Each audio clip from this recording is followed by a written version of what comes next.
WCW's Bash at the Beach 1995.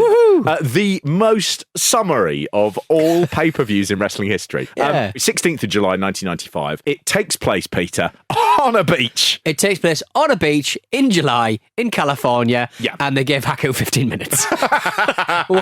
Why did they do this? Much too bright. That's the problem. There's something funny about wrestling outdoors. In the 80s, when they used to do stadiums and they'd wrestle outdoors, the matches that took place in the sun always look a bit weird. Everything looks a bit cheap. It's a strange one. Wrestling is helped by the grandeur of an arena where you've got lights and spotlights and things, and that really helps it. When they're just wrestling in the day, it looks like kids' fun play. Did you see the strapline? Oh, I did actually see the strapline. An event so hot they had to put it on the beach. If something's hot, Pete, you put it on the beach. You got to put it on the beach. Got to put it on the beach. Lava, put it on the beach. Put it on the beach. Toast, boiling hot toast, coffee. Put it on the beach. That's where the hot shit goes. On the poster, they have a design with some sort of disembodied heads, and there's a thermometer. It has at the top Hulk Hogan, and it goes Flair, Savage, Vader, and at the bottom, right with the cold, Big Bubba. It says that's the former boss man. Big Bubba isn't even on this show. Right, he's just there on the picture. Such a WCW thing, where there's someone who isn't even on the show and they've put him on the poster. We'll talk about the actual event, but one thing we need to talk about quickly is just to set it in its historical context.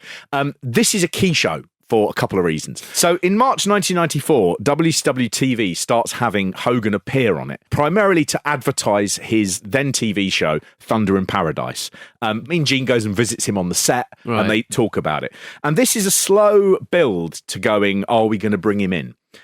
Thunder in Paradise, the boat is called Thunder. Yeah, it's Knight Rider, isn't it, in the channel? That's right. It's Paradise is the slightly stormy, dark waters of the Florida Panhandle.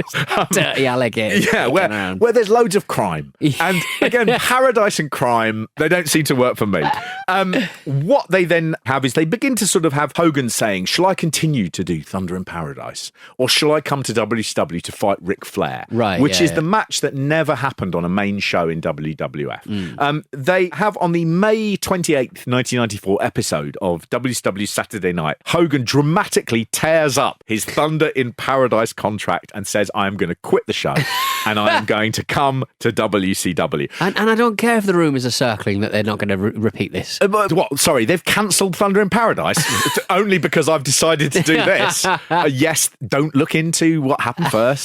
The order is unimportant. Yeah. So Gene Okerlund then does a telephone survey on WCW where they say, do you want to see the Hulkster in WCW? It's all a bit silly, isn't it? It's a very WCW thing to do, which is no matter how people vote, they will get $1.25 from the phone line and a little bit of much needed revenue. Okay, right. So at the previous Bash at the Beach in 1994, a year ago, Hogan makes his WCW debut.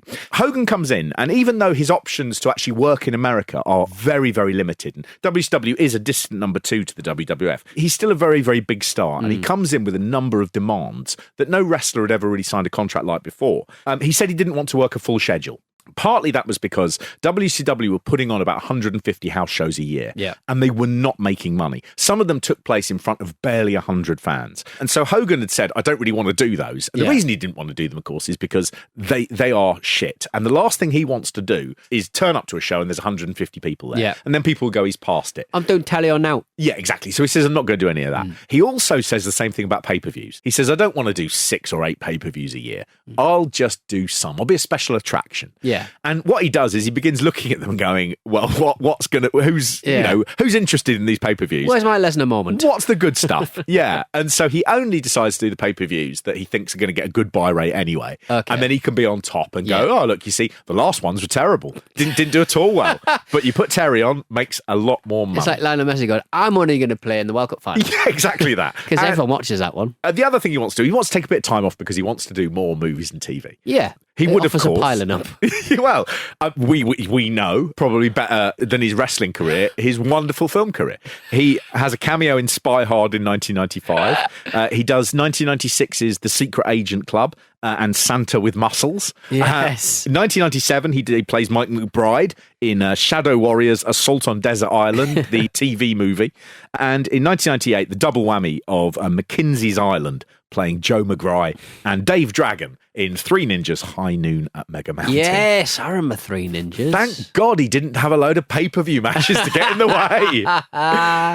This show is sponsored by Slim Jim. Yeah. As well. Are you aware of Slim Jim? I've had a few Slim Jims in my time. Have you? The thing about Slim Jims is, like, it's not like a Pepperami. Pepperami's got meat in it. Yeah. Slim Jims are like, they're wet and moist and a bit spicy, but they don't look like you can actually chew them. They're like electrical cables filled with fat. Right. It's just they're greasy but not meat. It's weird. Right. It's weird what they've done. I don't know how they've managed to make meat so unappetizing. They are beef jerky. Yes, yeah, long, sausagey nonsense. Developed, I will tell you, Pete, in 1900. What's it? This brand is still going. I imagine it's the only food that if you were like a gold prospector from 1900, you'd be in the modern day. A Slim Jim. I don't recognise none of this beeswax. Oh, but there's a Slim Jim.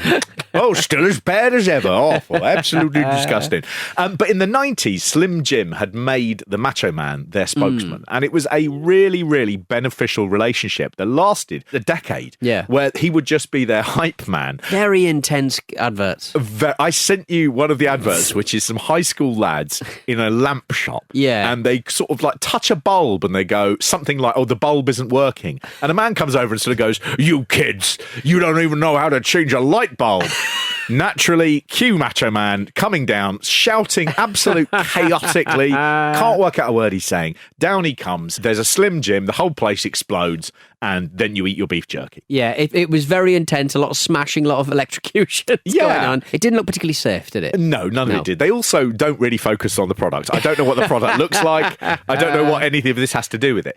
Over the years, Slim Jim did use a lot of wrestlers in their advertising campaigns. They also used the Ultimate Warrior, Bam Bam Bigelow, and Kevin Nash. Yes. But Savage is the man who is really associated with it. A couple of years ago at one of the big Comic-Cons, they had an exclusive figure, which was Macho Man in his Slim Jim costume, holding a Slim Jim, that sort of thing. Really associated with him in America in a way that he probably got a lot of more recognition through doing the Slim Jim ads than he would have done just by being a professional wrestler. Yeah.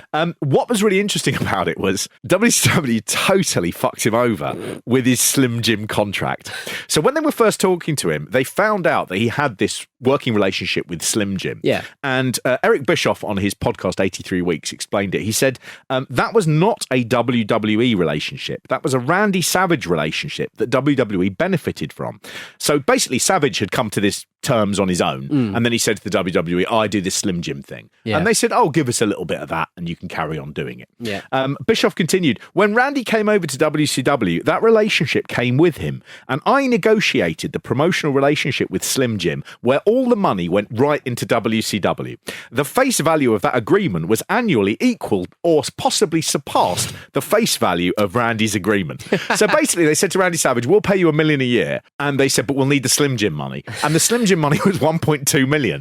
So WCW made 200 grand by having Randy Savage on the books. Terrible bit of business. What's he doing there then? It's amazing when Bischoff is boasting about that as well. Oh, we really fucked him over. Fucked a dead man over. Yeah, we got him. Slim Jim have obviously paid a lot of money to sponsor this, thinking it's going to help in some way. That's what you want on the beach. If you want a hot sausage tube, sandy beef jerky. To promote the event as well, they did a deal with Baywatch. So they mention a couple of times throughout it that parts of it are being filmed for a future Baywatch. Yeah. Very much typical of what WCW do, which is they go, that'll be great, bashing the beach and advertising Baywatch, and that'll be... They didn't think that this wouldn't come out for another year after Bash at the Beach. And so a lot of like the narratives, I think by the time the TV show comes out, Hogan's a heel. Yeah. Vader is gone. Vader's gone. They had a season 6, episode 15 of Baywatch is entitled Bash at the Beach. Yeah. It stars Hogan, Vader, Savage, Flair, and Kevin Sullivan. Yes. Kevin Kevin Sullivan did well He to did get do well himself in there, involved yeah. in that. What was his role in that actual TV? We should sort of watch Bash at the Beach, Baywatch, and pile through that. If we don't do that, we've been naughty there, I think. Completely.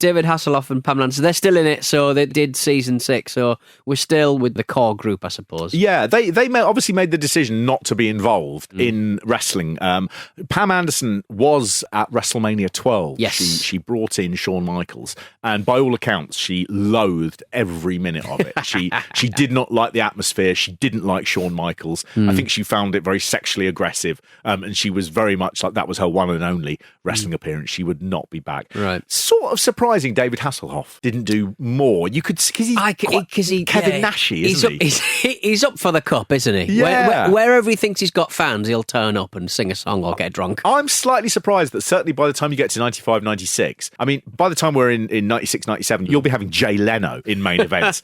It's slightly amazing at no point David Hasselhoff took part in one of these. Hogan and he do have a sort of longish relationship because Hogan is part of, I think, the David Hasselhoff roast they did many years later. Right, okay. I think he turned up wearing a Hulkamania t-shirt that said Hoffamania, which isn't roasting people. That's supportive. Paying Broadly tribute supportive, to them. yeah. I shouldn't imagine his roast is very good. No. He's not very good at gags, I don't Yeah, think. you're a puny fucking jerk off. If I was the Berlin Wall, I'd rebuild myself. Your pop career is even worse than mine, brother. I bet that was a legitimate joke. I bet that was one. He looks like something, Pam Anderson. I'm sorry. Do I have to say this?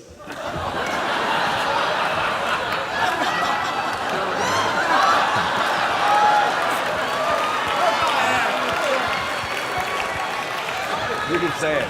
Okay. All right. They have a weirdly sort of unexciting intro. It feels very sort of the past. Well, obviously the main event of this is behind a chain link fence, effectively. Yes. It's very hard to watch. Yeah. And I very much enjoyed the top of the chain link fence graphic that they used. An embossed chain link fence. Didn't quite get to the top of the screen. It was just really unprofessional. But then I remembered that the screen behind me here also has the same issue. Yes. With a chain, ends up there. It doesn't end quite where it should. Yep. And every time I say it, I go, I'll have to change that. Never have. It really is annoying, isn't it? I'll have to put an SD card into a machine. I can't be bothered. If you want to see another clipped version of the WrestleMania artwork, go on Spotify, type in WrestleMania as one word, and you can see the person who's nicked our artwork and the name of our show, and it's running something entirely different. It seems to be I want to hear that. Seems to be a girl who just talks about wrestling, but she's tried to definitely like bandwagon it and nicked our stuff. Nicked our artwork. Yeah. Good stuff. Solid. Going to be clamping down on that. We'll send an email. 4. Triple H. Triple H, the game, is known for his incredible toughness, and he proved it during a match on Raw in 2001. While teaming with Stone Cold Steve Austin against Chris Jericho and Chris Benoit, Triple H tore his quadriceps muscle completely off the bone. Despite the excruciating pain and severity of the injury, he continued to wrestle, even allowing Jericho to put him in the walls of Jericho. Triple H also has the biggest willy of all of his friends, owns every kind of classic car, and actually has triples of the Barracuda. They then showed like the ring and everyone around it. It does look a bit like Fire Festival, doesn't it? It does, yeah. It sounds fine, that idea about doing a show on the beach. And there's just loads of people not wearing enough clothes. And I get the impression like no one's got shoes on. Yeah. And then you start sort of going, who are these weird people who've just turned up, rocked up? There's no seating. Everyone's just standing around. It looks like WCW aren't interested in patrolling the crowd in any way. Yeah. So it's just a big mass of people like pushing around. Oh, it looks terrible. I kept looking as well at the bit beyond where the crowd is. Yes. And you get a lot of shots of just the beach and people just on the beach. On the beach. It's so confusing. It's like they're just doing the stuff. And so like they didn't sell tickets for this. They just allowed you to just sort of rock up. They boast about this being the largest crowd for any WCW event in America. Yeah, but ever. no one paid for it. 9,500 people were there. Just walked up. They made zero from it. This is so typical of WCW, where they will boast about something which is actually a massive fucking cell phone. You know, yes. 9,500 people. How much did they pay? They paid nothing. You might as well have had one person paying $20 would have given you more money. Have they ever done that? No, a wrestling show to one person. That would be amazing. They'd almost play another character. They could have done that during lockdown. Yeah. Like, you know, if I was a British organisation, I'd have said there's one ticket available, 100 quid, and you know that on a typical like British indie show, that would have paid 5 people's wages. That would have been great. Bobby Heenan is the commentator with Tony Schiavone in this. He's so good. Yeah. Tony Schiavone talks about, I don't know how many thousands of people are here, and Heenan just says, I mean, this venue has got the capacity of a beach. Which I love, the capacity of a beach. Well, I mean, how much time do you spend in the sun in Beverly Hills? As much as I can. I have this many people in my house all the time for little backyard cookouts and stuff. No. How long did it take you to get here from Beverly Hills? My driver took him about an hour. Really? You don't drive? Why do you want to? Just asking. Why would I drive myself? Schiavone is having a great time, and he obviously loves Heenan. There's sort of one bit where Heenan sort of goes, oh yeah, and you know, Hogan, you know, cheated his way to win. And the two of them are on camera. Tony Schiavone looks at me and just goes, you're just a complete moron. and Bobby Heenan just sort of goes, you're absolutely brain dead. Like that. And they stare at each other for a moment. Tony Schiavone hasn't quite got the sort of back and forth. No. You know, you wouldn't go, Gorilla Monsoon would have said, you are an absolute fount of misinformation. Tony Schiavone just going, you know, no. You're full of shit. The other thing about the two of them is because it's on a beach, there are lots of women in bikinis. Oh, and my God, is one of them horny? Oh. Is one of the commentary team very horny? It's Bobby Horndog, obviously, Mean Gene Horndog, and then there's Horny Shahorny.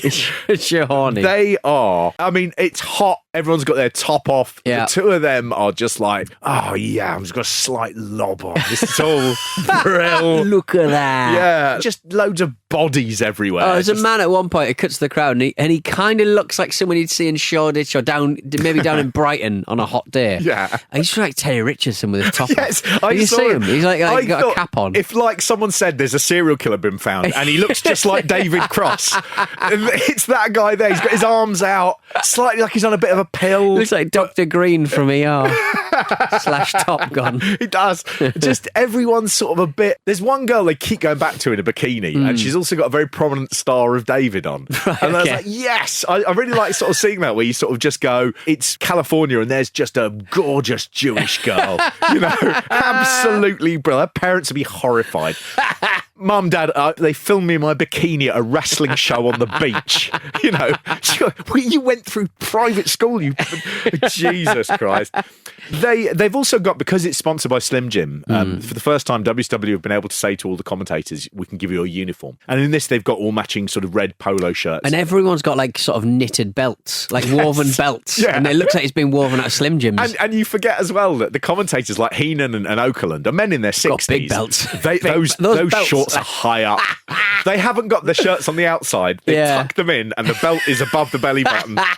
And even Tony Schiavone's sitting there, a relatively young man. Yeah. And he's there and he's got white full-length sports tube socks. That's good stuff. With his shorts. It's solid. I really, really want them to make a 3-pack of figures of Heenan, Schiavone and Mean Gene in their Bash at the Beach corporate wear. Loved it. They all look like Haku when he was spotted selling cars. Yes. Like the same kind of look, isn't it? I promise to provide you with all the information necessary to make a well-informed car buying decision. I promise to provide you with excellent customer service. I promise I'll keep your vehicle looking at its best. Oh, actually, before we go, Mark, should we put a bit of this out? I'm on Spotify on the Wrestle Me podcast. What's up, you guys? It's your girl Samaria, aka Wrestling Queen. And before we get into the podcast, I do want to talk about Anchor. Anchor is a free. Anchor, making money. This is our stolen IP. So this is the person. Can she hear us? So this is the middle of her podcast. She's stolen our artwork. She's calling our podcast the Wrestle Me podcast. Yeah. And this is what she's put into the show. Yeah. I mean, we've had worse weeks, haven't we, really? I mean, I listen to that and you feel bad about them being... I can't be bothered to send her a cease and desist, to be honest. I mean, if we ring her and speak to her, will she be able to hear us? Dear. I'm leaving it up. She can have it. Godspeed, Samira. Samira. Sorry, Samira. I thought this was going to be a hilarious takedown of your product, but you're clearly in need of help. Let's send her a free t-shirt.